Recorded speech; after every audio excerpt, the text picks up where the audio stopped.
শেষ ভালো যার, সব ভালো তার।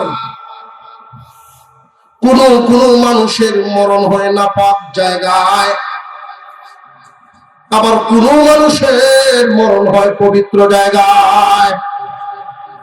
কোন মানুষের মরণ হয় গুনার কাজে গিয়া, কোন মানুষের মরণ হয় নেক কাজে আসি।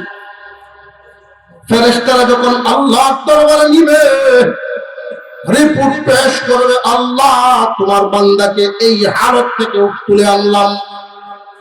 কোন হালত থেকে আনলেন?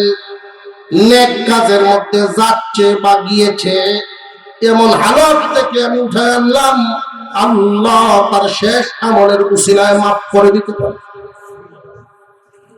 জান্নাতি মরণের যে সমস্ত হালত দেখলেই বোঝা যায়, যে সমস্ত হালত, কেউ মরে বাথরুমে, কেউ মরে জান্নাতের বাগানে। ঠিক না? ঠিক।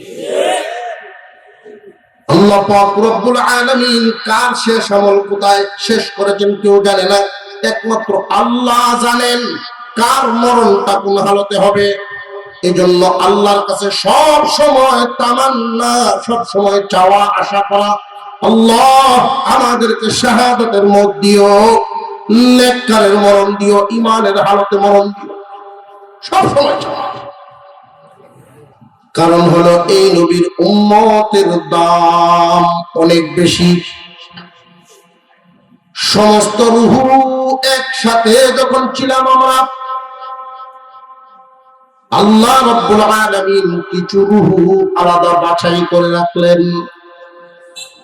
ফেরেশতারা জিজ্ঞাসা করেন, প্রভু গো, ওই রূহগুলো কি? আল্লাহ বলেন, এগুলো হলো আমার হাবিবের উম্মত হবে, বাছাই করা উম্মত, বাছাই করা রূহ আগের থেকেই। আল্লাহ রাব্বুল আলামিন আমাদেরকে বাছাই করে রেখেছেন, হাবিবের উম্মত বানাবেন, কাউসার ওয়ালা নবীর উম্মত বানাবেন। নবীজি বলেন, আমার উম্মত চান কমাইলে উম্মত, হায়াত পাবে কম কিন্তু বেতন এদের বেশি। আমার উম্মতের নামাজ পড়বে 5 ওয়াক্ত, নেকি পাবে 50 ওয়াক্তের। আমার উম্মতের শ্রম কম, বেতন বেশি। 5 ওয়াক্ত নামাজ এবং 50 ওয়াক্তের সওয়াব, এক রাত্রি ইবাদত 1000 মাসের চেয়েও উত্তম। এক রাত্রে ইবাদত করে এত বড় ফজিলত পাওয়ার লোভে অন্য নবীরাও দরখাস্ত করেন। ঈসা আলাইহিস সালাম আসবেন দুনিয়াতে কোন কারণে? যে ওই রাত্রির বরকত নেওয়ার জন্য। নামাজ 5 ওয়াক্ত পড়বেন 50 ওয়াক্তের সওয়াব দেওয়ার জন্য। মুসলমান ভাইরা আমার, কিয়ামতের দিন মানুষ যেদিন পানি পানি করবে, হাহাকার করতে থাকবে, গলা বুক পানির জন্য পিপাসিত হয়ে চিৎকার করতে থাকবে, এই ভয়াবহ মুহূর্তে আমার আপনার নবীকে আল্লাহ ডাক দিয়া বলবেন, দোস্ত, আপনাকে তো কাউসার দিয়েছি, হাউজে কাউসার, শরবতের কুয়া, 3 গুণ বিশিষ্ট হবে এই হাউজে কাউসার। 3 গুণ বিশিষ্ট, দেখতে দুধের চাইতেও সাদা হবে। সুবহানাল্লাহ। নবীজি বলেন, আমার হাউজের ওই পানি দেখতে দুধের চাইতেও সাদা হবে, খাইতে মধুর চাইতেও মিষ্টি হবে, সুঘ্রাণ হবে মেশকে আম্বরের চাইতে আরো বেশি। 1 গ্লাস পানি ওই দিন যারা পান করবে রে, জান্নাতে ঢোকার আগ পর্যন্ত পানির পিপাসা লাগবে না। সাহাবীরা জিজ্ঞাসা করলেন, ইয়া রাসূলুল্লাহ, পান পাত্র এত কোথায় থাকবে? গ্লাস কি পরিমাণ থাকবে? নবীজি বলেন, আসমানের তারকা যেই পরিমাণ, পান পাত্র সেই পরিমাণ। তারকা গুনিয়া যে শেষ করা যেমন সম্ভব না, হাউজে কাউসারের পিয়ালা গুনিয়াও শেষ করা সম্ভব না। স্বর্গের গ্লাস চতুর্দিকে ভরপুর করা থাকবে। আমার উম্মতেরা গ্লাস নিবে, পানি পান করবে। একদল খুশ নসিবওয়ালা কপালওয়ালা উম্মত সরাসরি নবীর হাত থেকে পানি পান করবে। সবাই তো আর এই তৌফিক পাবে না। হাত মুবারক দুইখানা।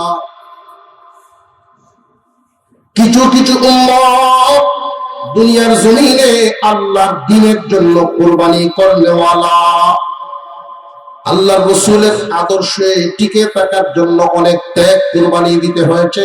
তবু কুরবানি দিছে ঠিক, দুনিয়ার ক্ষতিগ্রস্ত হয়েছে, কিন্তু রাসূলের আদর্শ বুলন্দিত রাখছে, রাসূলের আদর্শটা ধরে রাখছে, দুনিয়ায় ক্ষতিগ্রস্তটা মেনে নিছে। এমন মানুষও জমিনে আছে, কথার কথা দাঁড়িটাই রাখে মানুষ বিপদ করিয়া। এমন মানুষও আছে দাড়ি রাখার কারণে বিপদ পড়ছে, বিয়া দেয় না, বুদ্ধি হচ্ছে। পৃথিবীর সর্বশেষ যে ব্যক্তিটা মারা যাবে, সবার পরে যিনি মারা যাবেন উনিও 40,000 বছর কবরে থাকবে।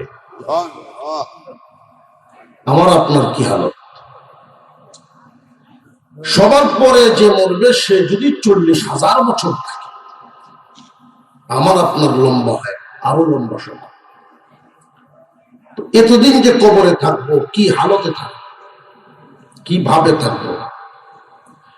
40 দিনের জন্য যদি চিল্লায় রওনা দেই, 40 দিন যেন চলতে পারি সামিয়ানা বিডিং পত্র সামানপত্র সাথে নিয়ে যাই। 3 দিনের জন্য যদি কোথাও বেড়াইতে যাই, কেউর কাছে যেন হাত পাততে না হয়, সাথে কিছু লয়ে যাই।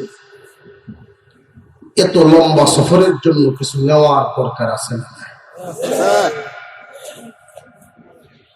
আল্লাহ রাসূল বলেন প্রত্যেকটা মানুষের সাথী 3 ধরনের। এক ধরনের সাথী আত্মীয় স্বজন, আরেক ধরনের সাথী দুনিয়ার দৌলত, আরেক ধরনের সাথী আমল। মুহতারাম হাজিরিন, দুনিয়ার জমিন থেকে বিদায় হওয়া লাগবে। এই পৃথিবীতে কেউই স্থায়ী নয়, এক এক করে সবাইকে বিদায় নিতেই হবে। আল্লাহ যেন আমাদের হালত ভালো করে দেন, বলুন আমিন। সুবহানাল্লাহি ওয়া বিহামদিহি সুবহানাল্লাহিল আযীম। সুবহানাল্লাহি ওয়া বিহামদিহি সুবহানাল্লাহিল আযীম। মুহতারাম হাজিরিন, কবরের জগতের হালত 2 ধরনের। কেউ থাকবে সুখে, কেউ থাকবে দুঃখে। আমরা যখন ঘুমাই, ঘুমাইলে যখন আমরা স্বপ্নে দেখি, কারোর স্বপ্ন হয় সুখে, কারোর স্বপ্ন হয় দুঃখে। ঠিক না ঠিক? যদি স্বপ্নে দেখে তার বিবি শরবতের গ্লাস নিয়ে পাশে দাঁড়ায় রয়েছে, আর দাঁড়াইছে যদি সেতু নেবে তুলবে না, সুন্দর সাজ্জা, তখন ভালো লাগতো না? ওই 40,000 বছর সময় বললাম কবরের জন্য। নেককার একটা ঘুম দিবে, তার কাছে মনে হবে ফজরের 2 রাকাত সুন্নত পড়লে লাগে যতক্ষণ, কবরের জগৎ তার কাছে এতক্ষণ।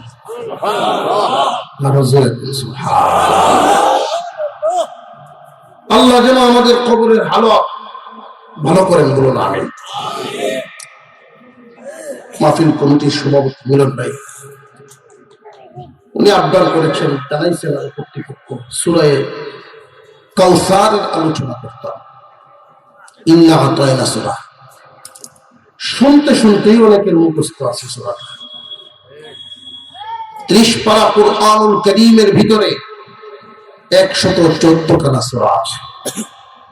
এর মধ্যে সবচেয়ে ছোট সূরা হইল সূরা কাউসার। এর চেয়ে ছোট সূরা নেই, 3 আয়াত মাত্র। এই 114 খানা সূরার মধ্যে 112 সূরায় বিভিন্ন দিকের আলোচনা করেছেন আল্লাহ, আর 2টা সূরা ভিন্ন। একটাতে আল্লাহর শান বর্ণনা করেছেন, আর একটাতে রাসূলের শান বর্ণনা করেছেন। সূরা ইখলাস কুল হুয়াল্লাহ সূরা নাযিল করে আল্লাহর শান বর্ণনা করেছেন। সূরা কাউসার ইন্না আতাইনা নাযিল করে রাসূলের শান বর্ণনা করেছেন। বুঝাইলেন দোস্ত, আমার শানে যেমন কোরআন একটা সূরা রেখেছি, আপনার শানেও সূরা নাযিল করলাম। ইন্না আ'তাইনাকাল কাউসার, ও দোস্ত আমার, আপনাকে আমি কাউসার নামক নিয়ামত দিলাম। কাউসার নামক নিয়ামত, মা মানাল কাউসার, কাউসার মানে কি, তার অর্থ কি? মুফাসসিরিনে কেরাম বলেন খয়রে কাসীর, অধিক পরিমাণ কল্যাণ, অধিক পরিমাণ কল্যাণ আল্লাহ পুরস্কার দিলেন তার হাবিবকে। পুরস্কার দিলে মানুষ কি হয়, জগতের নিয়ম কি, পুরস্কার দিয়া মানুষকে বেজার করা হয় না খুশি করা হয়? পুরস্কার দেওয়ার কারণেই হলো, নিয়ামত দেওয়ার কারণেই হলো মানুষের মন খুশি করার জন্য। তাহলে প্রশ্ন জাগে, খুশি করার জন্য যেহেতু আল্লাহ নিয়ামত দিলেন, এর আগে কি নবীজির অন্তর ও খুশি ছিল? আল্লাহ যেহেতু খুশি করার জন্য সূরা নিয়ামত দিলেন, পুরস্কার দিলেন, তাহলে বোঝা গেল এর আগে ও খুশি ছিলেন। এই সূরা নাযিল হওয়ার একটা প্রেক্ষাপট আছে, একটা কারণ আছে।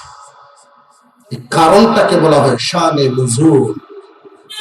শান মানে অবস্থা বা কারণ, নুজুল শব্দের অর্থ অবতরণ। শানে নুজুল 2 শব্দ মিলে হলো অবতরণের অবস্থা বা অবতরণের কারণ। এই সূরা নাযিল হওয়ার কারণ হলো আমার আপনার নবীকে আল্লাহ দুনিয়ার জমিনে যত নিয়ামত দিয়েছেন, এর মধ্যে ছেলে মেয়ে নামক নিয়ামতও দান করেছেন। ধন দৌলত সন্তানাদি দুনিয়ার সৌন্দর্য, আল্লাহ তাআলা ছেলে মেয়ে উভয় সন্তানই নবীজিকে দান করেছেন। কিন্তু ছেলেরা লম্বা হায়াত পান নাই, মেয়েরা লম্বা হায়াত পেয়েছে। মক্কা নগরীর একটা রেওয়াজ ছিল, নিয়ম ছিল, যদি শুধু মেয়ে হইতো, ছেলে নাই, তারা আবতার বলতো। আমাদের আঞ্চলিক ভাষায় এটাকে গালি হিসেবে যদি ধরি, তাহলে আটকুর বলতে হয়। যার সন্তানাদি নাই, নিঃসন্তান মানুষকে যদি কেউ কষ্ট দিবার চায়, আটকুর বললে মানুষটা খুব কষ্ট পায়। ঠিক না বেঠিক? এই জন্য রাসূল নিষেধ করেছেন, বাবা সাবধান আমার উম্মত, সন্তান দেওয়ার মালিককে আল্লাহ যাকে চান শুধু ছেলে দেন, মেয়ে দেন না। যাকে আল্লাহ চান শুধু মেয়ে দেন, ছেলে দেন না। যাকে চান উভয়টা দেন, যারা ইচ্ছা কোনোটাই দেন না। এটা একমাত্র কার হাতে? জমিনে এমন মানুষও আছে, অর্থের কোনো অভাব নাই, রিজিকের অভাব নাই, ধন দৌলত দিয়েছেন পাহাড় পরিমাণ, কিন্তু কোনো আওলাদ নাই। আছে না নাই? আর এমন মানুষও আছে, হাউসে 1% জায়গা নাই, বউ 3 বউয়ের সন্তান হয়েছে 11 জন। আছে না নাই? আল্লাহ যাকে যেই পরিমাণ ইচ্ছা দান করেন, যারা সন্তান দেন না, আল্লাহর ফয়সালা। বান্দারে, দুনিয়ার জমিনে আটকুর বলে কেউ কাউকে কষ্ট দিও না, কারণ এই কষ্টটা কাফেররা আমি নবীকে দিত। মক্কার নিয়ম অনুযায়ী শুধু ছেলে আছে মেয়ে নাই, অথবা শুধু মেয়ে আছে ছেলে নাই, তাদেরকে আটকুর বলতো, আবতার বলে থাকে। নবীজিকে আল্লাহ তাআলা ছেলেও দিয়েছে মেয়েও দিয়েছে, কিন্তু ছেলেরা লম্বা হায়াত পান নাই। যেই দিন সর্বশেষ আবুল কাসেম ডাকা হয়, নবীজির একটা লকব মুহাম্মদ কাসেম, কাসেম ইবনে মুহাম্মদ, নবীজির একজন ছেলের নাম কাসেম ছিল। কুলে কাকে নেওয়ার মতো মোটামুটি 1 থেকে 1.5 বছরের মতো বয়স হয়ে গেছে তার হায়াত। যেই দিন ইন্তেকাল করেছে, ওই দিন কাফেরদের মধ্যে আনন্দ উল্লাস শুরু হয়ে গেল। কাফেরদের সর্দার আস ইবনে ওয়াইল, নজর ইবনে হারেস নামক 2 জন মানুষ ওদের মিটিং এ হাজির হয়ে বলে, আর কোনো চিন্তা নাই, মুহাম্মাদের পিছে আর কেউ নাই, তার বংশধরের শুধু মেয়ে আছে, ছেলে নাই, পিঠায় বাতি জ্বালানোর কেউ নাই। কালিমা নিয়ে কোনো টেনশন নেই। যেই দিন মুহাম্মদ থাকবে না, মুহাম্মাদের নাম নিশানাও থাকবে না, তার অনুসারী যেই কালিমাওয়ালারা কেউই থাকবে না। কারণ বাবায় যদি কষ্ট করে কোনো কিছু ঘরে যান, সন্তানরাই টিকায় রাখে। জমিনে তার ছেলে সন্তান নাই, কে করে রাখবে, কে টিকায় রাখবে? অনুসারীও থাকবে না, নাম নিশানাও থাকবে না।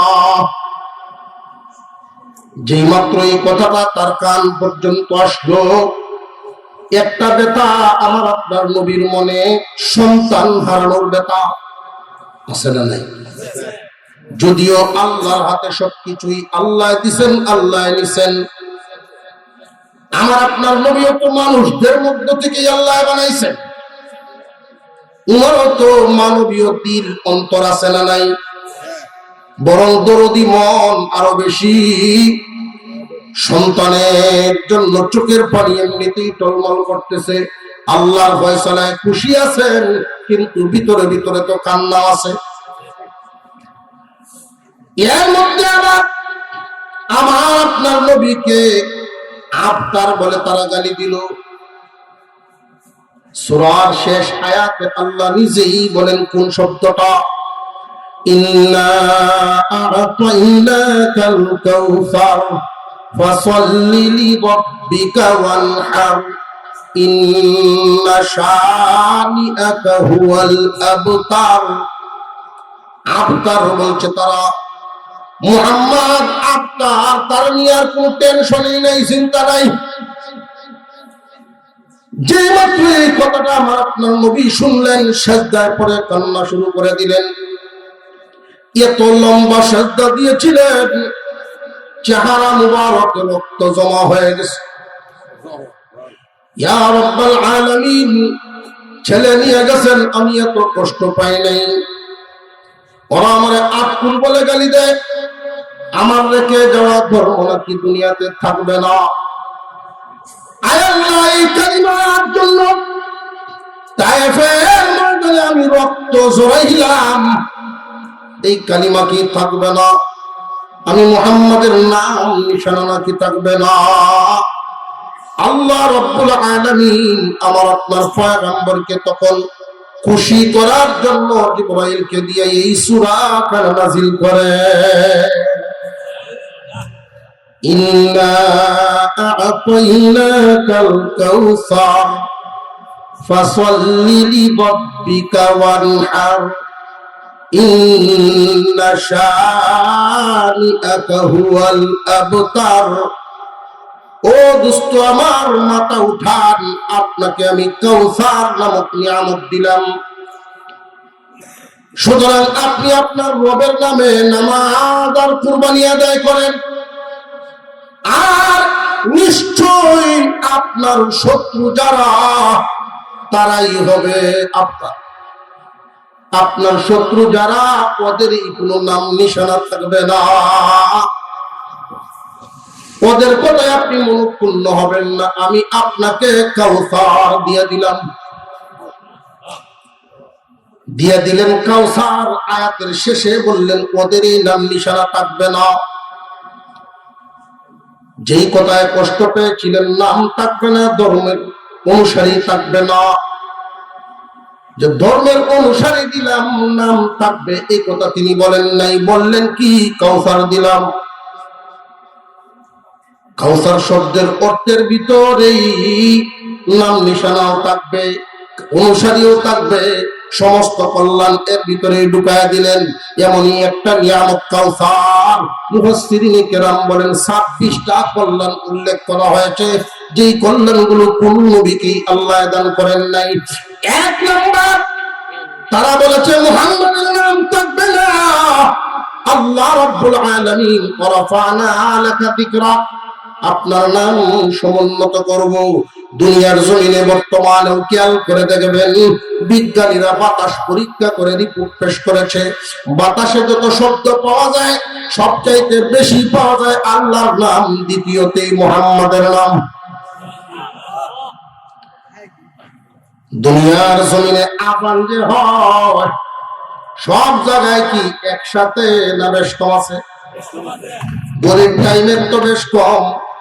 আমাদের সাথে সৌদি আরবের 3 ঘন্টা বেশ কম, ওমানের 2 ঘন্টা, লন্ডনের 6 ঘন্টা, 5.5 ঘন্টা, আমেরিকার 12 ঘন্টা। এরকম তাম পৃথিবী জরিপ করলে দেখা যায় এমন কোন সময় নাই যেই সময়ে আযান নাই, আর এমন কোন আযান নাই যেই আযানে আল্লাহর সাথে নবী মুহাম্মাদের নাম নাই। নাম টিকায় রাখছেন কে? ইন্না আ'তাইনাকাল কাউসার। ও দোস্ত আমার, আপনাকে আমি কাউসার নামক নিয়ামত দিলাম, চিন্তার কোনো কারণ নাই। ওরাই হবে নির্বংশ, ওদের নাম নিশানাই থাকবে না, আপনি মুহাম্মাদের নাম থাকবে। অনেক সন্তান জন্মগ্রহণ করার পরে মুসলমানেরা মুহাম্মদ নাম রাখেনি না রাখে না? নামটা এখনো আছে নাম, কিন্তু এই এলাকা যদি মুসলমানের সন্তান হয়, গরিব মানুষ, দিন আনে দিন খায়, এমন মানুষেরও যদি ছেলে হয়, উপজেলার চেয়ারম্যান দিয়া যদি কয় তোর 1 লাখ টাকার নতুন নোটের এক বান্ডিল হয়েছে, তবে ছেলেটার নাম রাখ আবু জেহেল।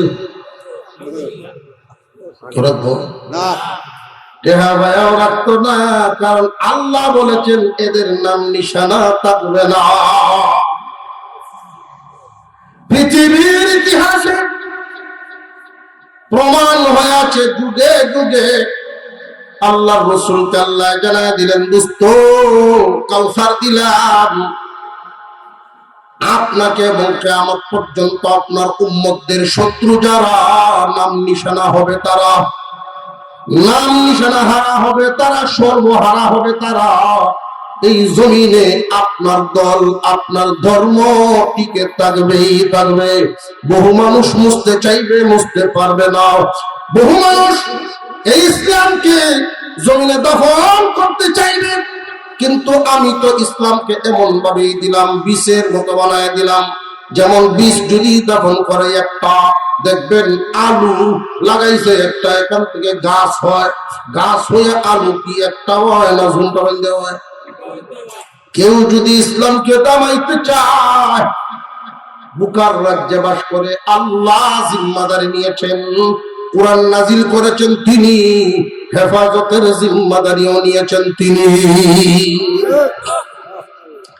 মুহতারাম হাজিরিন, আল্লাহ পাক রব্বুল আলামিন আমার আপনার পয়গম্বরকে কাউসার নামক নিয়ামত দিলেন। কাউসারের 1 নাম্বার অর্থ হলো, তারা বলেছিল নাম থাকবে না, আল্লাহ বলেন থাকবে, তারাটা থাকবে না। নবীজি মুহাম্মাদের নাম আছে না নাই? ইন্না আ'তাইনাকাল কাউসার। ও দোস্ত আমার, আপনাকে আমি কাউসার নামক নিয়ামত দিলাম। কাউসারের 2 নম্বর অর্থ হলো অনুসারী থাকবে। রাসূল আকরাম সাল্লাল্লাহু আলাইহি ওয়াসাল্লাম ফজরের নামাজ পড়ে তিনি নামাজ শেষ করে মুসল্লিদের দিকে ফিরে বসতেন। আসর পরেও মাঝে মাঝে ফিরে বসতেন। কাউকে কাউকে জিজ্ঞাসা করতেন, কেউ বাজারে গেছলা, কি কি আনছো, বাজারে কতক্ষণ কাটাইছো? আমরা তো জিগানির কেউ নাই, এই জন্য বাজারও বেশি সময়। ঠিক না ঠিক? সময় কি এখন গড়ও বেশি না বাজারও বেশি? সাহাবায়ে কেরামের অভ্যাস ছিল এমন, কেউ যদি জিজ্ঞাসা করত উনি কোথায়, বাজারে গেছেন, কতক্ষণ হবে যে গেছেন, দাঁড়ায় থাকতে থাকতে উনি চলে আসবেন। কারণ বাজার তো টিকার মতো জায়গা না, বাজার টিকার জায়গা না, চলে আসবেন। কিন্তু এখন আবার এই লোকের ক্ষেত্রে যদি জিজ্ঞাসা করা হতো কোথায় গেছেন, যে মসজিদে, আসবেন কখন ঠিক নাই। পুরা উল্টা চলছে এখন। খেয়াল করে দেখেন, মসজিদে যদি যাই কখন আসবে, থাকতে থাকতে আয়ত্ত হবে। ইমাম সাহেব সালাম ফিরাইতে দেরি, বাইরে দৌড় দিতে দেরি নাই, জুতাটা লাগায় উঠ নাই, খাড্ডি মিলতেছে। অন্য মুসল্লি পিছিয়ে দাঁড়াতে, ভাই আমার একটা লুই হুন্ডার একজন আরেকজন একটা লুই দেয়। ঠিক না ঠিক? যদি বাজারের ক্ষেত্রে জিজ্ঞাসা করা হয় কখন গেছেন, গেছেন তো সকালে, আইবেন কখন, রাইতের আগে তো ওই তুই না, তবে রাইত কয়টা বাজে এটাও ঠিক নেই। আমাদের জিন্দেগির চলা হচ্ছে এমন। আল্লাহর নবীর সাহাবীরা বাজারে কে গেছেন, কোথায় গেছেন, কি আনছেন জিগাইতেন। ফজরের পরে উনি মাঝে মাঝে ফিরতেন, জিজ্ঞাসা করতেন কে কি স্বপ্নে দেখছো। স্বপ্ন যখন বলতেন নবীজি ব্যাখ্যা বলে দিতেন। কেউই যদি কিছু বলতেন না, আল্লাহর পয়গম্বর নিজের স্বপ্ন বলতেন। আর নবীজির স্বপ্ন আর ওহী বরাবর। আর একটু জোরে কইলা সুবহানাল্লাহ। নবীর স্বপ্ন ওহীর সমান, ওহী বরাবর। আল্লাহর পয়গম্বর বলেন, আমি স্বপ্নে দেখেছি কিয়ামতের কঠিন ময়দান আরম্ভ হয়ে গেছে। আল্লাহ বসেছেন, নবীগণ যুগে যুগে যারা যারা দাওয়াতের মেহনত করেছেন, আল্লাহর দরবারে যার যার উম্মত নিয়ে হাজিরা দিতেছেন। কোন নবী 10 জন উম্মত নিয়ে হাজিরা দিলেন, কোন নবী 3 জন উম্মত নিয়ে, কোন নবী 1 জন উম্মত, কোন পয়গম্বরের উম্মতেই নাই একা। কোন পয়গম্বর 80 জন। হঠাৎ করে তাকায় দেখি হাজার হাজার মানুষ পিছনে, একজন পয়গম্বর সামনে আসতেছেন। আমি জিজ্ঞাসা করলাম, প্রভু গো, ওই যে হাজার হাজার উম্মত নিয়ে সাক্ষাতের জন্য আসতেছেন, উনি কে? আল্লাহ রাব্বুল আলামিন আমাকে বললেন, উনি মূসা কালিমুল্লাহ। 6 লক্ষ উম্মত বনি ইসরাইল নিয়ে আমার সাথে হাজিরা দিতে আসতেছে। আমি সেজদায় পড়ে কান্না শুরু করলাম, 6 লক্ষ উম্মত। আয় আল্লাহ, উনার কি তাহলে আমার চাইতে উম্মত বেশি হবে নাকি? আল্লাহ আমাকে বললেন, দোস্ত মাথা উঠান, ডান দিকে ঘুরায় একটু তাকায়া দেখেন। আমি ডান দিকে মাথা ঘুরাইলাম, তাকায়া দেখি আসমান পর্যন্ত শুধু মাথা দেখা যায়। আবার বাম দিকে ঘুরাইলাম, ওই দিকেও তাকায়া দেখি শুধু মাথায় দেখা যায়। আল্লাহ বলেন, দোস্ত আমার, এরা সব আপনার উম্মত। তারা বলেছিল উম্মত থাকবে না, মুহাম্মদ যেদিন থাকবে না অনুসারীও থাকবে না। আমি আল্লাহ কাউসার নামক নিয়ামত দান করে বুঝাই দিলাম, সমস্ত নবীকে মিলে যে পরিমাণ উম্মত দান করব, একা মুহাম্মাদের উম্মত এর চাইতে বেশি দান করব। উম্মত আছে না নাই? আরো জোরে কর। ইন্না আ'তাইনাকাল কাউসার। দোস্ত আমার, আপনাকে আমি কাউসার নামক নিয়ামত দিলাম। কাউসারের আরেকটা অর্থ হলো আপনাকে আমি এমন সন্তান দিলাম জানবাজ, জীবন কুরবানি করনেওয়ালা সন্তান। দুনিয়ার জমিনে মানুষের সম্পর্ক হয় দুই ধরনের, একটা হলো রুহানি আর একটা হলো জিসমানি। রুহানি এবং জিসমানি, আল্লাহর পয়গম্বরের জিসমানি ছেলে সন্তানগুলো দুনিয়া থেকে আল্লাহ নিয়ে গেলেন। কেন নিয়ে গেলেন এটার হিকমত পরে বলতেছি। কিন্তু জিসমানি সন্তান যদিও নিয়ে গেছেন, রুহানি সন্তান কিয়ামত পর্যন্ত থাকবে। ছাত্র আর উস্তাদ রুহানি পিতা সন্তানের মতো।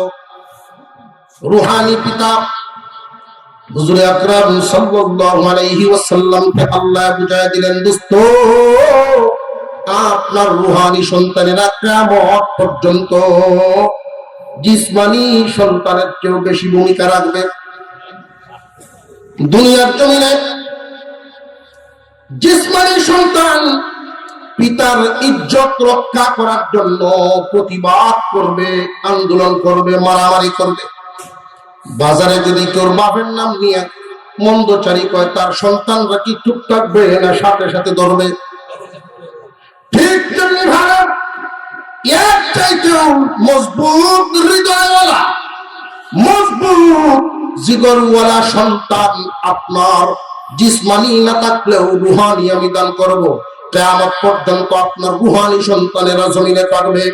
আপনার নামের বেইজ্জত হলে সহ্য করবে না, তারা রাস্তায় নেমে যাবে। প্রয়োজনে জীবন বিলায় দিয়ে আপনার নামের সম্মান রক্ষা করবে। তাই আমার আপনার পয়গম্বরের বিরুদ্ধে কথা বলে কেউ ছাড় পাবে এই জমিনে? নবীর সম্মান রক্ষা করার জন্য মাদ্রাসায় পড়েন, স্কুল পড়ুয়া অনেক যুবক, জেনারেল লাইনের পড়া অনেক মানুষ, আলেম না সাধারণ মানুষ, কিন্তু নবীর মহব্বতে জীবন দিতে তৈরি হয়ে যায়। নবীর ইজ্জত রক্ষার জন্য এই জীবনের মায়া ছেড়ে রাস্তায় নেমে যায়। বিশ্ব নবীর সম্মানের উপরে আঘাত উঠলে উম্মতে মুহাম্মাদি সহ্য করবে না। ঠিক না বেঠিক? উম্মতে মুহাম্মাদি কখনো এটা মেনে নিবে না, অবশ্যই প্রতিবাদের আগুন ধরে যায়। ও দোস্ত আমার, আপনাকে আমি রুহানি সন্তান এমন দান করলাম, অন্যান্য নবীর উম্মতের মতো না। অন্য নবীর উম্মতেরা তো নবীকে বলতো, তোমার আল্লাহর নিয়ে যুদ্ধে নামো, আমরা যাইতে রাজি না। কিন্তু আপনার উম্মত হবে ভিন্ন। আপনাকে দেখে নাই, কিন্তু ভালোবাসার কমতি নাই, মুহাব্বতের কোনো কমতি নাই। এমন উম্মত আপনার রেখে যাওয়া অস্তিত্ব টিকায় রাখার জন্য, তিন ধর্ম নাম টিকায় রাখার জন্য জান লাগলে জান দিবে, শ্রম লাগলে শ্রম দিবে, মাল লাগলে মাল দিবে, তবু আপনার মুহাব্বতে তারা কুরবানি হইতে রেডি। ইন্না আ'তাইনাকাল কাউসার। কাউসারের আরেকটা অর্থ আছে। ও দোস্ত, আপনাকে আমি এমন এমন মুআজিজা দান করলাম, যেই মুআজিজা কোন পয়গম্বরকে দান করি নাই।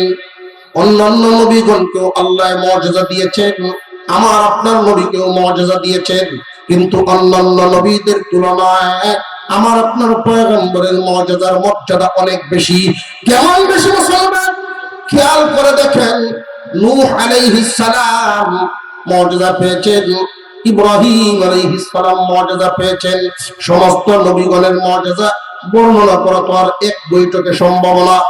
ঈসা আলাইহিস সালামকে আল্লাহ এমন কিছু মুআজিজা দান করেছিলেন, উনি যদি কোন কবরের পাশে দাঁড়ায় বলতেন কুম বিইذনিল্লাহ, আল্লাহর হুকুমে মুর্দা জিন্দা হয়ে দাঁড়ায় যেত।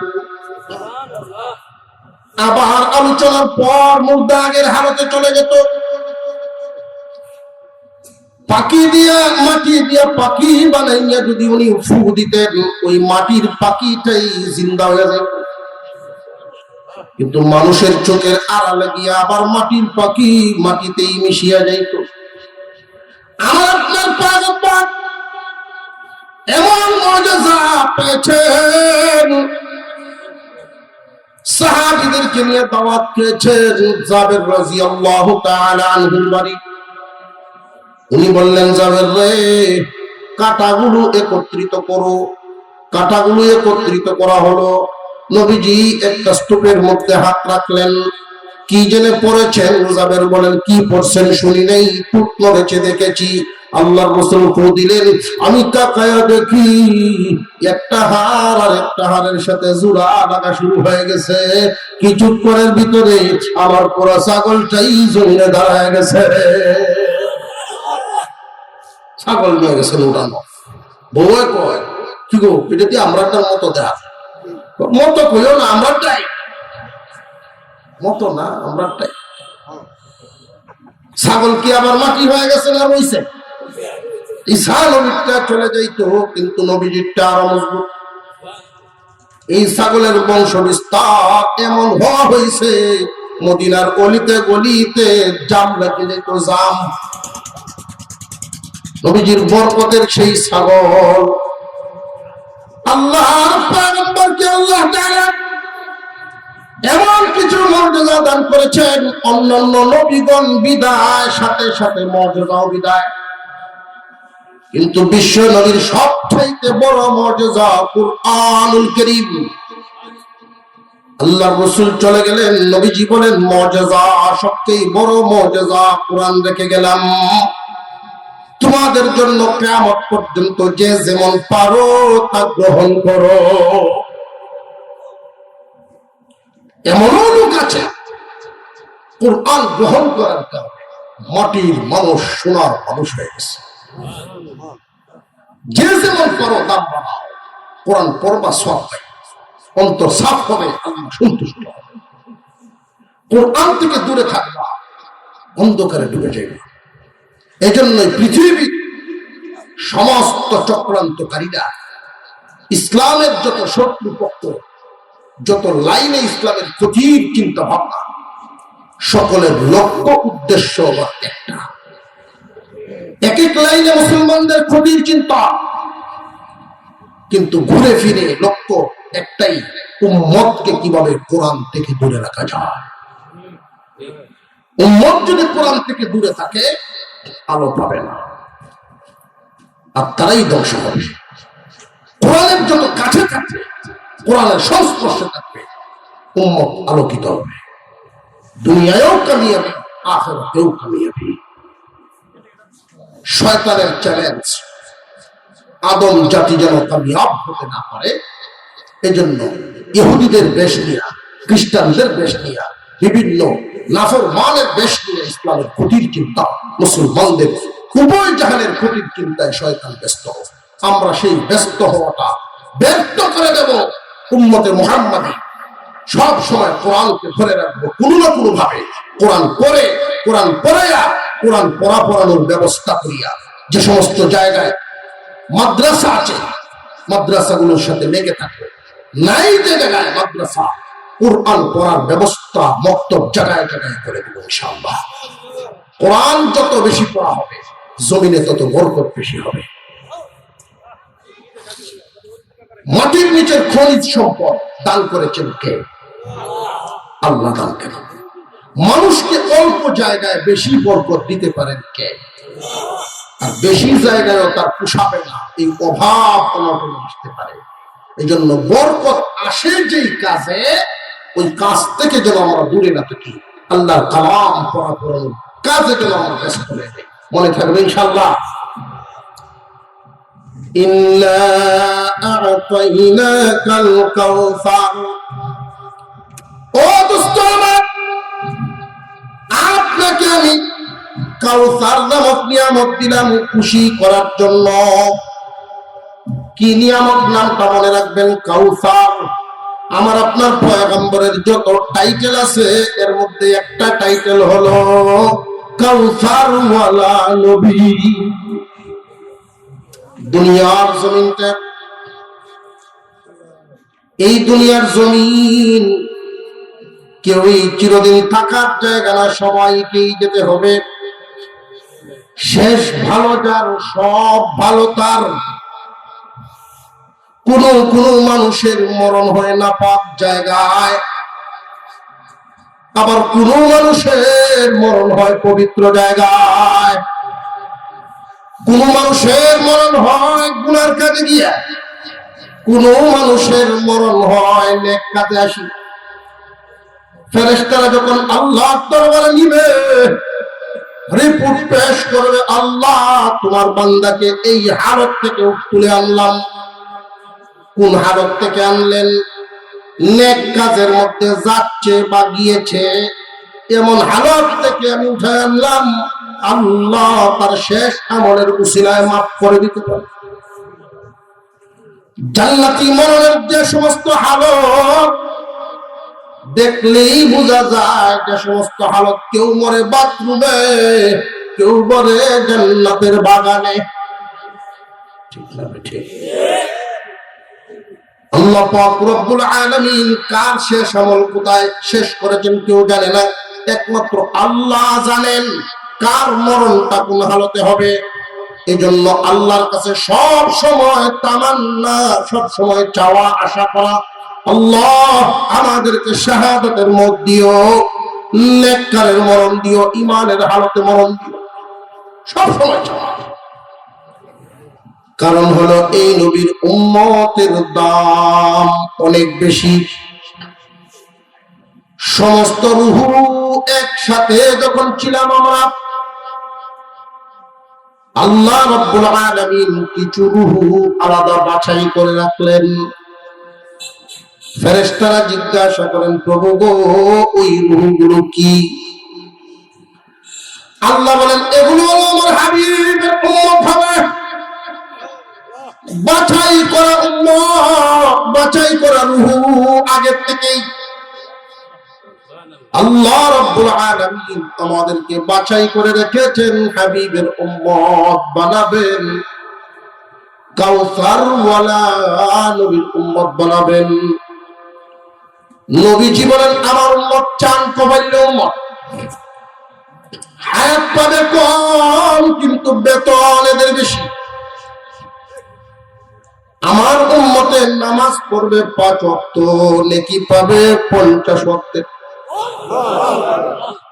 আমার উম্মতের শ্রম কম, বেতন বেশি।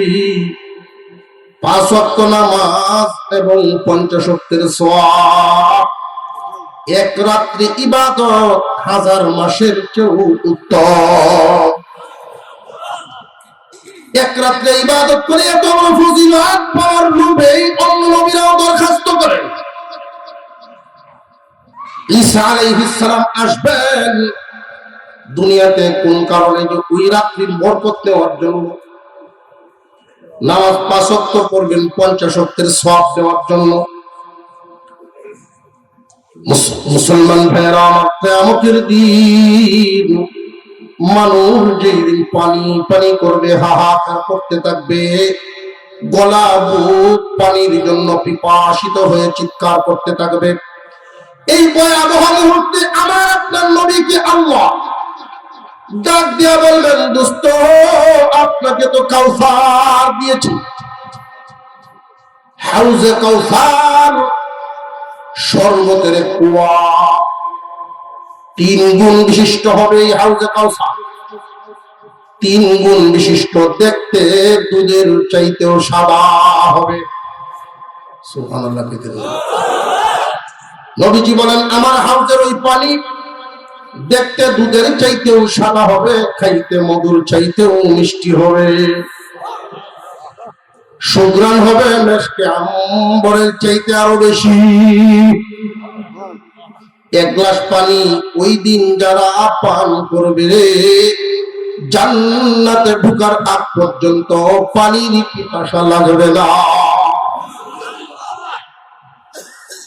সাহাবীরা জিজ্ঞাসা করলেন, ইয়া রাসূলুল্লাহ, পান পাত্র এত কোথায় থাকবে, গ্লাস কি পরিমাণ থাকবে?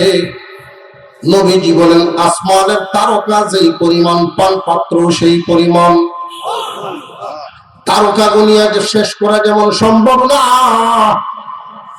হাউজে কাউসারের পিয়ালা গুনিয়াও শেষ করা সম্ভব না। স্বর্গের গ্লাস চতুর্দিকে ভরপুর করা থাকবে। আমার উম্মতেরা গ্লাস নিবে, পরিপান করবে।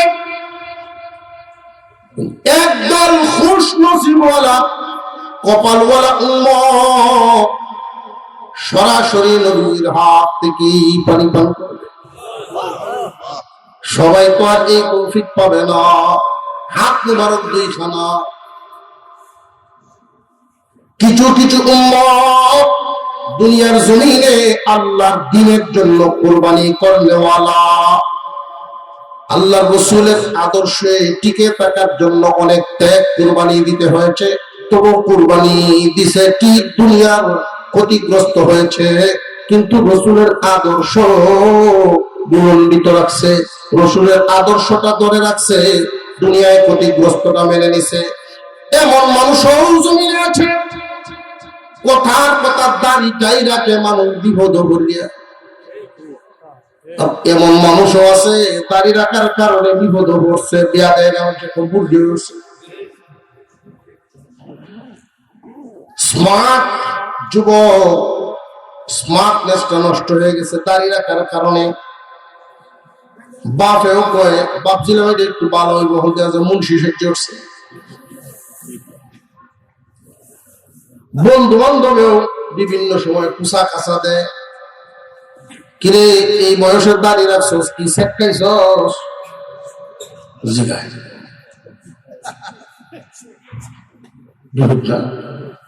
রাস্তাঘাটে গেলে কেউ আর বাইরে হবে না, ডাক দিলে দিলাইলেও চাষা।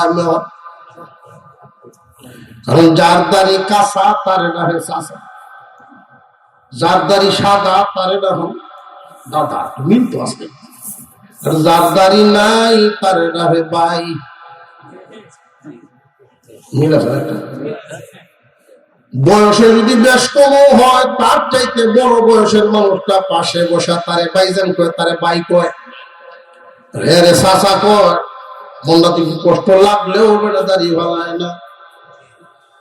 বিয়ার সময় যাক যে দিক দিয়ে বিয়া শাদীর লাগিন যায়, আপনার শুরু হতে তুইয়া বড় হতে বিয়ার লাগিন কেন লাগিন শ্রেষ্ঠ শুরু হচ্ছে তুই বড় হতে কিনা ওইটা আপনার শুরু হুত না বড় হুত, ওইটা সবার সকলের শুরু হয় সেটা দেখতে দেয় আপনার সবার বড় দাঁড়িয়ে কেউ যন্ত্রণা। সব জায়গায় অপমানিত, শুধু তাই না, এমন জায়গাও আছে দাড়ি রাখার কারণে চাকরিটাই পায় না। এমন একটা সময় আমাদের দেশে গেছে, দাড়িওয়ালা দেখলেই তারা জিএমবি বলতো, যার দাড়িওয়ালা দেখলেই মৌলবাদ বলতো, দাড়ি দেখলেই দাড়ির পিছনে শত্রুতা শুরু হয়েছিল। এমন দিন গেছে, দিনা গেছে না। আমাদের এই দেশে অনেক নাস্তিকরা সুন্নতি পোশাকটা নিয়ে, আল্লাহর রাসূলের পোশাক নিয়ে পর্যন্ত কটূক্তি করেছে। আল্লাহর নবীর সুন্নত যারা অনুসরণ করেছে তাদেরকেই বলতো ওরা ভুল পথে চলতেছে, দেশের শত্রু হবে, রাষ্ট্রদ্রোহ। কিন্তু এই পর্যন্ত দেখেছেন নি কোন দাড়িওয়ালা মানুষ সত্যি যারা আল্লাহর সন্তুষ্টির জন্য দাড়ি রাখে, ওই মানুষগুলো অন্যায় কাজের সাথে জড়িত হয় না। দাড়িটা মানুষকে, সুন্নতি পোশাকটা মানুষকে গুনাহ থেকে হেফাজত করে, তার বিবেক বাধা দেয়। আমি আমার এই দাড়ি দেখতে কেমনে টিভিতে শুনতে বই থাকি। কেউ আছে দাড়ি রাখা বিপদ করিয়া মেয়ে বেদে নাতি হয়েছে, নাতি একটু তাতা আসলে নাচতে তো তাতা আব্বার তো দাঁড়িয়ে আছে, তোমার দাঁড়িয়ে নেই না। নান্যা কয় অনেল্লা বুঝো বেসর মারা দাঁড়িয়ে যায় আসলে নাই কত রাখতেন ছিলাম কয়েকদিন করে খাদ্য হয় রাখতেন ছিলাম খাদ্য আমার কাছে এরকম রোগী বুঝতে আছে হুজুর খাদ্য আছে কয়েকদিন খাদ্য ঘরে টিউন খাদ্য কারণ যেহেতু দিন পর্যন্ত কুর খায় অভ্যাস কুর যখন হয় না কয়েকদিন ধরে মৃত্যু হয়ে যাবে কিন্তু এমন কিছু লোক আছে হুজুর বউয়ের জিগায় লই দাড়ি রাখতো বউয়ের বলে জিগায় লয় কোন কোন মহিলা আছে দাড়ি পছন্দ করে না ঠিক না বেটে আবার কোন মহিলা আছে দাড়ি পছন্দ করে যারা দাড়ি পছন্দ করে ওই সমস্ত মহিলা বুদ্ধিমান মহিলা বুদ্ধিমতী নারী কেন জানেননি যদি সে মনে করে আমার স্বামী অন্য হলো গিয়া কোনো বাপ সাবধান করতে না পারে তাহলে দাড়ি রেখে একটা ব্যবহার সাহায্য করে ওটা আমার দ্বারা ওই থাকতো এটা তো না করার কথা না। 2 নাম্বার বুদ্ধিমতির পরিচয় হলো প্রতিটা দাড়িতে যেহেতু ফেরেশতা থাকে দাড়ি কাটলে রসুল কষ্ট পায় তাহলে আমার স্বামীর দ্বারা নবীজি কষ্ট কেন পাবে দাড়ি রাখো স্বার্থেও বলতে পারে দিনদারিতেও বলতে পারে কিন্তু যারা স্বার্থেও বলে না দিনদারিতেও বলে না ওদের কিন্তু উভয় ভাবেই ক্ষতি দাড়ি না করে কারণ দাড়ি না রাখলে স্মার্ট লাগবো স্মার্ট তোমার কাছে যেমন লাগে অন্য হানো গেটে সুটকাইব বাপ ধরবো 2 নাম্বার দাড়ির মধ্যে সুখ বেশি দেখবেন যারা দাড়ি কাটে জন্ম থেকে যারা দাড়ি রাখছে এদেরটার হালত দেখবেন ফুমের মতো নরম আর যারা দাড়ি কাটে দেখবেন করাতের মতো কথা বুঝেন না আপনারা না করার কারণে আর মুসলমান যুবক তুমি অনুমতি কার কাছ থেকে দিবা বিবির কাছ থেকে অসম্ভব তোমার ইমানি মজবুতি কম দাড়ির অনুমতি কি বউয়ে দিব না নবীজির আদর্শ এটা বউয়ের মহব্বত তোমার অন্তরে বেশি না নবীর মহব্বত এর দ্বারাই প্রমাণ হয় ডক্টর মোহাম্মদ শহীদুল্লাহ 18 ভাষার পণ্ডিত বিরাট শিক্ষিত খ্রিস্টানদের সামনে উনি বক্তব্য দিতেন ওনারা না দেখলে তারা দূর থেকে যদি শুনতো মনে করতো আমাদের হয়তো আমরা কেউ যখন দেখতো যে না দাঁড়িয়েওয়ালাতে আমরা কেউ না শিক্ষিত তবে খ্রিস্টান না উনি এমন জাননেওয়ালা শিক্ষিত ছিলেন ওনার বিবি মজা করে বলেছিলেন যে আপনি পৃথিবীর বিভিন্ন দেশে গিয়ে লেকচার দেন সবই ঠিক আছে একটা জিনিস কথা কইতেন একটা জিনিসের কোনটা দাড়িটা না রাখলে কি হয় না দাড়িটা ছেড়ে দেয় আচ্ছা চিন্তা করতেছে কি 1 সপ্তাহ গেল 2 সপ্তাহ গেল 3 সপ্তাহ পরে বেরিয়ে আবার জিজ্ঞাসা কইসলাম যে দাড়ি বলতাম আমি চিন্তা করতেছি কোনটা বলতাম কোনটা মানে দাড়ি ছাড়তাম না বউ ছাড়তাম চিন্তা করতেছি এমনি আর জীবনে দাড়ি মুহতারাম হাজিরিন নবীজির একটা আদর্শের জন্য যারা অপমানিত হয়েছে আল্লাহ দ্বীনের পথে চলতে গিয়ে অনেক সময় ধাক্কা খাওয়া লাগে কাজ করতেছেন আপনি ইসলামের জন্য বাধা খামা খাওয়াই আপনার উপর দুষ্টাম মসজিদ মাদ্রাসার কাজ করলে কত মুহতামিম কত আলেম ওলামা কত জনের কত কথা শোনা লাগে গায়ে রাখতেছেন না এমন কোথাও তো কর আল্লাহ খুব সাবধান একজন মানুষের ব্যাপারে যদি কুধারণা করা হয় এটাই একটা গুনাহ কুধারণা করছেন, শুনছেন না, শুধু মনে মনে কুধারণা করছেন, এটাই পাপ। মানুষের ব্যাপারে সবসময় সুধারণা করা, সে অনুযায়ী আপনাকে যদি সুধারণা করেন কারোর ব্যাপারে, এটা নেকি হবে। শুধু ধারণা করলেন অনেক ভালো মানুষ মনে মনে, নেকি। কুধারণা করলেন মনটারে আপনি যেদিকে দিবেন ওই দিকে। মুসলমান ভাইরা, কাউসারওয়ালা নবীর উম্মত আমরা। আমরা চাই না নবীজির হাত থেকে হাউজে কাউসার পান করতে। রাজি আছেন তো ইনশাআল্লাহ? তিনটা সুন্নতের কথা আমি বলবো আজকে। এই সুন্নত গুলো মরবেন না যতদিন, মনে রাখবেন ততদিন। প্রত্যেকটা ভালো কাজ ডান দিক থেকে শুরু করা। কোন দিক থেকে? জামা পরা ভালো কাজ, ঠিক না বেটি? এটা কি শীতের দিনও না গরমের দিনও? না, শীতের দিনও ভালো কাপড়, গরমের দিনও ভালো না। উদাম তো আর বাজারে যাও, এটা সম্মানী মানুষের কাম না। মানুষের সামনেই খালি গায়ে কেউ যায় না সম্মানীরা। আর এমন মানুষও আছে কাশ্মীরে বাজারে বেরিয়ে তো সবার সম্মান কি সমান? কাপড় পরিধান করা ইজ্জত সম্মানের উত্তম কাজ। ওইটা যখন করবেন, ডান হাত আগে দিবেন, বাম হাত পরে দিবেন। খালি পায়ের চাইতে জুতা পরা ভদ্রতা উত্তম। ডান পা আগে দিবেন, বাম পা পরে দিবেন। খাবার খাওয়াইবেন পাঁচজনকে, ডান দিক থেকে শুরু করবেন। যদি আপনার ডান দিকে দেখা যায় আপনার নাতি বইছে, আর বাম দিক থেকে বইছে আপনার স্যার অথবা আপনার হিসাব, তবুও ডান দিক থেকেই দিতে হবে, কারণ ডান দিকটারে প্রাধান্য দেওয়ার আমার নবীজির সুন্নাত। এতে যদি আপনার কোনো ক্ষতি নাই, কারণ হিসাব ফিরেই হইছে সুন্নত মানার কারণে। উনি যদি মানেন না, তাহলে বুঝবেন পীর হইছে না। আপনি আপনার সুন্নত ছাড়বেন না, ডান দিক থেকেই শুরু করা। মনে থাকবে ইনশাআল্লাহ।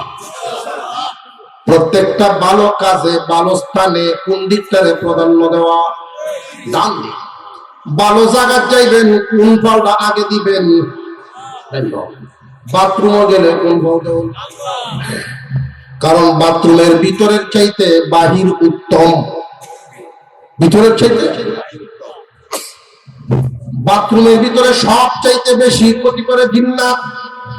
খবিস জিন জিন্নাত সেখানে অবস্থান করে মানুষকে ধোঁকা দেয়। বিশেষ করে লজ্জাস্থান নিয়ে তারা বেশি হাসি তামাশা করে ধোঁকা দিতে থাকে।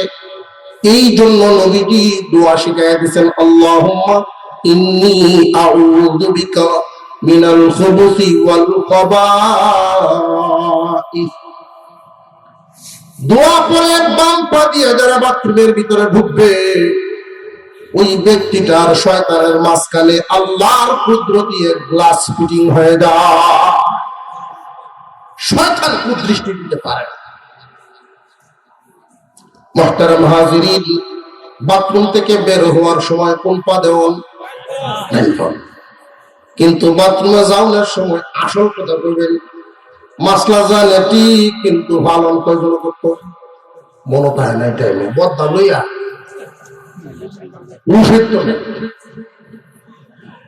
বাথরুমে ডুহার ভরে মনে হয় ঠিক টাইম পাউডার দিয়েছি আগে। হুজুরে যে কইছেন বাম পাউডার, আচ্ছা আরেকবার থেকে, ওই যে আরেকবার থেকে আছে, এটাই শয়তানের ধোঁকা। আরেকবারের চক্করে ফলায় রাখা, ওটা শয়তানের ধোঁকা। যদি দেখুন যে না হালত মোটামুটি টাইট আছে, জরুরত খুব বেশি না, এটা আছে, সহ্য হইতেছে না, এমন হালতে সুন্দর ঠিক করতে গিয়ে কাপড় নষ্ট হচ্ছে। যদি দেখুন যে না ঠিক করুন, যে ডাইন ভাইতে ঢুকে গেছেন, মনে হয়েছে সাথে সাথে বেরিয়ে যান।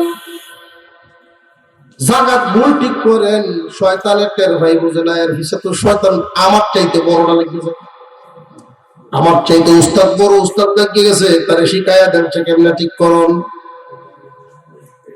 যদি দেখেন আপনার ধৈর্যের ভিতরে আছে, সাথে সাথে ভুল জায়গায় ঠিক করে ফেলবেন সেই জায়গায়। মেহনত যদি শুরু না করেন তাহলে অভ্যাস পরিবর্তন হবে না। আর মেহনত ছাড়া সুস্বভাব প্রতিষ্ঠিত হয় না। কুস্বভাব অটোমেটিক হয়, অটোমেটিক। কুস্বভাব অটোমেটিক। জমিনের ঘাস যেমন অটোমেটিক হয় ফসল, কুস্বভাব অটোমেটিক হয়। সুস্বভাব প্রতিষ্ঠিত করতে গেলে মেহনত ছাড়া করে না। ফসল যেমন মেহনত ছাড়া হয় না। বুঝে আসতেছে আপনাদের? আমরা যে সূরা শুরু করেছিলাম মনে আছে কি? সূরা মনে আছে? সূরার নাম কাউসার, ইন্না আতায়না হিসেবে পরিচিত, ঠিক না? ঠিক। মুহতারাম হাজিরিন, নবীজিকে তারা আটপুর বলে গালি দিয়েছিল, ছেলে সন্তান দুনিয়াতে হায়াত না পাওয়ার কারণে। মক্কার নিয়ম অনুযায়ী যার এক জাত তাকে তারে আটপুর বলে। নবীজির কি এক জাত না দুই জাত? এরপরেও তারা আটপুর কেন বলতো? মনের জ্বালা মেটানোর জন্য। শত্রু যদি উন্নতি করে আর একজনের ভালো লাগে না, ঠিক না বেঠিক? দেখবেন কেউ যদি শুনে যে ও মহের ছেলে চাকরি পেয়েছে, চাকরি বেতন নেই, মনের জ্বালায় চাকরি হলে বেতন হইতে। মুহতারাম হাজিরিন, নবীজিকে আল্লাহ ছেলে সন্তানও দিয়েছেন, মেয়ে সন্তানও দিয়েছেন, উভয় প্রকার দিয়েছেন যেন আটপুর নাম দূর হয়ে যায়। ছেলেদেরকে দুনিয়া থেকে ছোটবেলায় নিয়ে গেলেন কেন?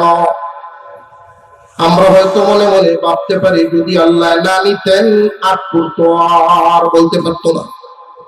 যে আল্লাহ নিয়ে গেছে আমার আপনার নবীজির মর্যাদার মাপকাঠি ঠিক রাখার জন্য। কি মর্যাদা? হুজুর সাল্লাল্লাহু আলাইহি ওয়াসাল্লামের ব্যাপারে কুরআনুল কারীমে আরেক আয়াত নাযিল হয়ে আছে, মা কানা মুহাম্মাদুন আবা আহাদিন মির রিজালিকুম ওয়ালাকিন রাসূলুল্লাহি ওয়া খাতামান নাবিয়্যিন। মুহাম্মদ কোন পুরুষের পিতা নয়, শেষ এবং শ্রেষ্ঠ নবী তিনি। উনি কোন পুরুষের পিতা হবেন না। যদি ছেলেদের লম্বা হায়াত দেওয়া হয়, ওই আয়াতের নিদর্শন সম্মানের মাপকাঠিটা ঠিক থাকবে না। উনি যে শ্রেষ্ঠ নবী, সম্মানের মাপকাঠি হলো কি? উনি কোন পুরুষের পিতা হবেন না। তাহলে এই যে ছেলে সন্তান দিলেন, তারা কি? যে তারা শৈশবে বিদায় মানুষের বয়সে এক একটা কালে এক একটা নামকরণ করা হয়। শিশুকাল, কিশোরকাল, যৌবনকাল, বৃদ্ধকাল আছে না নাই? বাংলাই বলতেছি শিশুকাল, কিশোরকাল, যৌবনকাল, বৃদ্ধকাল। দেখেন তো এখানে পুরুষকাল একটাও তো নাই। পুরুষকাল তাহলে কারে কয়? যৌবন এবং বৃদ্ধ দুইটা মিলে হইল পুরুষকাল। যৌবনে পৌঁছার আগেই নবী মুহাম্মদুর রাসূলুল্লাহ ছেলেরা বিদায়। সুতরাং পুরুষ পর্যন্ত পৌঁছে নাই। মুহাম্মদ কোন পুরুষের পিতা হন নাই। ছেলে দিলেন কেন? আটপুর নাম দূর করার জন্য। নিয়ে গেলেন কেন? পুরুষের পিতা হবেন না, মাপকাঠি ঠিক রাখার জন্য। এখন প্রশ্ন হলো, পুরুষের পিতা হইলে সমস্যাটা কি? আল্লাহর রাসূলকে যদি আল্লাহ ছেলে সন্তান লম্বা হায়াত দিয়ে পুরুষের পিতাও বানাতেন, উনি শুধু মেয়েদের পিতা, পুরুষের পিতাও যদি বানাতেন, শুধু শিশু ছেলের পিতা হইছেন, পুরুষের পিতা হন নাই। যদি পুরুষের পিতা হইতেন, সমস্যাটা কি? যে সমস্যাটা হইল 40 বছর বয়সে যদি পৌঁছত তারা, 40 বছর বয়সে যদি পৌঁছে বনি ইসরাইলের নবীগণ, বাবাও নবী, ছেলেও নবী, বাবাও নবী, ছেলেও নবী, আর মুহাম্মাদের ছেলেরা যদি 40 বছর বয়সে পৌঁছে তারেও নবুয়তি দেওয়া লাগে, আর নইলে বনি ইসরাইলীরা শ্রেষ্ঠ নবী হিসেবে মানবে না। বাপ্পু দুজন তো নবী না, একলা নবী, তাহলে শ্রেষ্ঠ হইল কেমনে? নবুয়তি তো পাইল না। 40 বছর বয়সে যদি পৌঁছে মর্যাদা যদি ঠিক রাখা লাগে, নবুয়তি দেওয়া লাগে। অথচ আমার আপনার নবী আগেই বলে রাখছেন, আনা খাতামুন নবিয়্যিন, আমি শেষ নবী, লা নবিয়্যা বাদি, আমার পরে আর কোন নবী না, আমার পরে আর কোন নবী নেই। ছেলেদেরকে যদি লম্বা হায়াত দেওয়া হয়, পুরুষের পিতা যদি হন, তাহলে 40-এ পৌঁছলে নবুয়তি দেওয়া লাগে, না দিলে মর্যাদার মাপকাঠি ঠিক থাকবে না। দিলে শেষ নবীর মর্যাদার মাপ ঠিক থাকে না, উনি যে শেষ নবীটা ঠিক থাকে না। আর যদি নবুয়তি দেওয়া হয়, শেষ নবী হইলেন কেমনে? নবুয়তি যদি দেওয়া না হয়, শ্রেষ্ঠ নবী হইলেন কেমনে? হয়তো শ্রেষ্ঠত্ব এবং শেষত্ব উভয়টাই ঠিক রাখতে গিয়া নবী গো আপনাকে ছেড়ে দিলাম আটপুর দূর করার জন্য, আপনাকে আমি ছেড়েও দিলাম, মেয়েও দিলাম, আটপুর নাম দূর করার জন্য। ছেলেদেরকে নিয়ে গেলাম মর্যাদার মাপকাঠি ঠিক রাখার জন্য। দুনিয়ার জমিনে আপনাকে আমি এর বদলে কাউসার নামক নিয়ামত দিলাম। কাউসার পাইয়া খুব খুশি হয়ে গেছে। যেহেতু খুশি হয়েছে, ফাসাল্লি লিরাব্বিকা ওয়ানহার, আপনি এবং কিয়ামত পর্যন্ত আপনার আনেওয়ালা উম্মত তারা যেন নামাজ এবং কুরবানি আপনি আদায় করেন, আপনার উম্মতরাও যেন আদায় করে নামাজ এবং কুরবানি। নামাজ হলো শারীরিক ইবাদত, বডির দ্বারা যত ইবাদত সবচাইতে দামি ইবাদতের নাম হইল নামাজ। মালের দ্বারা যত ইবাদত সবচাইতে দামি ইবাদতের নাম হইল কুরবানি। নামাজ এবং কুরবানি সমস্ত ইবাদত একমাত্র কার জন্য হবে? আরো জোরে কর